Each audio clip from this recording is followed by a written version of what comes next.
안녕하십니까. 유튜브 세상보기입니다. 요새 추석이 끝나고 그나마 이제 날씨가 서늘해져서 길고 길었던 지난 여름날의 그 무더위에 고생을 좀 덜하게 됐는데요. 예전에는 추석 기간 하면은 텔레비전에서 명절 특선 영화 해서 영화관에서 인기 있었던 그런 작품들을 연휴 동안 연달아 방영하면서 가족들이 함께 보면 시청률이 꽤 높게 나오던 그런 시절이 있었습니다. 하지만 요새는 텔레비전 보는 인구가 점점 줄어들고 있는데요. 저 같은 경우도 꽤 오래됐습니다. 안 본 경우가 몇 년이 아니라 한 10년 가까이 된 것 같습니다. 그래도 2, 3년 전까지만 해도 간혹 뉴스라든지 국제 스포츠 중계 같은 거는 그래도 텔레비전을 통해서 간혹 보곤 했는데요. 요새 같은 경우에는 야구나 축구 같은 경우도 다 OTT 서비스 같은 걸로 통합돼서 방영되기 때문에 솔직히 공중파 방송국에서 하는 메리트가 없어져 버렸습니다. 그래서 아예 안 본 지가 꽤 됐는데요. 그래도 매달 나가는 수신료 2,500원이 그렇게 무리가 된 것도 아니고 이때까지 살아오면서 어떻게 보면은 집안의 한 거실을 담당하는 뭔가 없으면 허전한 것도 있기 때문에 그냥 그러려니 하고 수신료를 내면서 넘어갔는데요. 정권이 바뀔 때마다 정권의 입맛에 맞추는 뉴스 보도라든지 제작 형태 그런 것도 솔직히 짜증이 났지만 그냥 넘어갔습니다. 하지만 이번 8.15 광복절 때 기미가요 논란을 보고 이건 정말 선을 넘었다라는 생각이 들어서 준비하고 있다가 마침 시간이 나서 텔레비전을 치우게 됐습니다.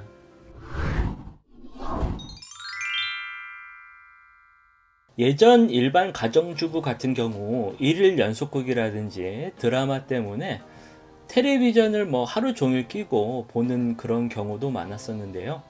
요새는 넷플릭스 같은 데서 제작한 드라마를 보면 정말 영화 못지않게 제작비도 많이 들어가고 또한 각종 OTT 서비스도 서로 경쟁이 치열하기 때문에 정말 드라마 퀄리티가 좋고 공중파 드라마에선 제작 환경상 각종 제약이라든지 방송 심의에 대한 그런 문제도 없어 스토리도 정말 재밌게 잘 만들고 있습니다.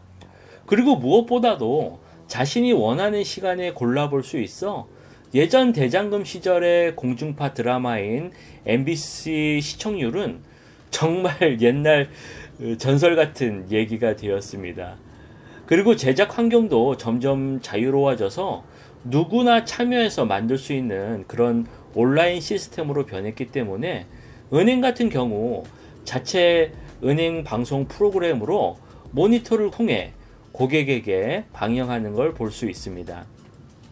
저 같은 경우도 TV를 안 보게 된 이유가 유튜브를 통해서 각종 정보를 접하고 어차피 또 유튜브를 통해 TV 프로그램에 나오는 뉴스 내용도 서머리에서 다 내용을 알 수 있기 때문에 굳이 시간에 맞춰 텔레비전을 켜면서 방송을 볼 이유가 없기 때문인데요. 그리고 또 주말이라든지 시간이 날 때 거실에 있는 큰 TV 화면을 통해 영화를 보는 게 그나마 공중파가 아닌 텔레비전을 보는 이유이겠는데요. 식사를 할 때나 청소 등 집안일을 할 때도 TV를 통해 유튜브 프로그램을 보기 때문에 정말로 공중파는 저희 삶에서 필요가 없어진 이유입니다. 요새는 그래서 아예 공중파나 종편들도 방송국 프로그램을 유튜브를 통해서 뉴스를 내보낸다든지 점점 온라인 플랫폼을 강화하고 있기 때문에 기존의 레거시 미디어의 방송국은 점점 설 자리가 없어지는 형편입니다. 그럼 앞으로 공중파의 미래는 어떻게 될까요?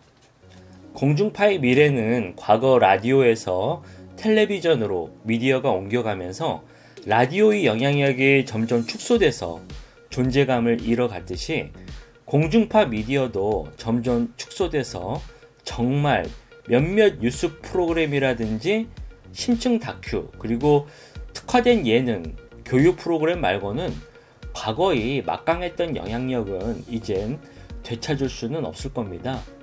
실제 경제적인 부분에서도 이제는 광고 같은 경우 기업들이 다 온라인 서비스로 옮겨가기 때문에 지금 방송국의 수익 상황은 매우 안 좋다고 볼 수 있습니다.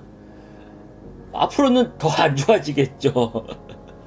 그래서 방송국 사원 구조 조정은 어제 오늘 문제가 아니고 앞으로도 점점 더 높아져 갈 겁니다. 그러면서 이제 방만했던 그런 시스템이라든지 기관, 부서들은 긴축하게 되겠죠. 요새 곽튜브 문제를 보면은 이젠 유명 유튜버가 웬만한 사회 이슈나 TV 스타를 뛰어넘는 그런 존재가 되었구나라는 영향력을 새삼 느끼게 합니다.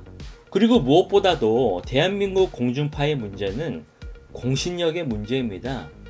공중파를 보는 이유가 그래도 대한민국에서 가장 보도를 공정하게 하고 국민들 편에서 공평하게 보도를 해야 되는 게 원칙인데 전혀 그렇지 않고 심지어 역사 문제에 대해서도 정권에 충성하고자 이렇게 친일적인 모습을 보이는 것에 이건 무일의 문제가 아니라 아예 존재 이유가 없다라는 겁니다. 그래서 이번 KBS 기미가요 사태를 보면은 일제강점기 때 어떻게 친일파 매국노들이 생겨나고 또 그들이 권력에 기생해서 대한민국을 망쳤는지 살아있는 교과서 역할을 똑똑히 보여주는 사례라고 봅니다. 그래서 친일 세력에 동조하는 이런 방송국을 단돈 1원이라도 보태주고 싶진 않아서 개인으로서 의사표시를 하는 건데요. 거실에 있는 TV를 치우고 또 TV가 없는 모습을 방마다 찍어야 된다고 해서 각 방 전경을 열심히 핸드폰 사진에 담아서 1588-1801 KBS 콜센터에 전화를 했는데 계속 전화 통화가 안 되더라고요.